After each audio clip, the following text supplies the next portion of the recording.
Сәлем достар, бүгін сіздерме жаңа фразалық етістік жаттаймыз. Ол dawn on somebody.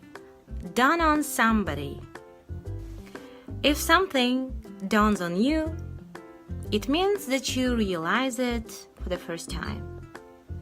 Яғни, dawn on фразалық етістігін біз қандай да бір идея, немесе қандай да бір ой кенеттен келіп жеткен кезде, немесе кенеттен, немесе енді ғана пайда болған кезде қолданады. Dawn on somebody переводится как понимать, то есть кто-то начал только понимать, или до кого-то начинает доходить. А теперь давайте попрактикуемся и переведем вот это предложение.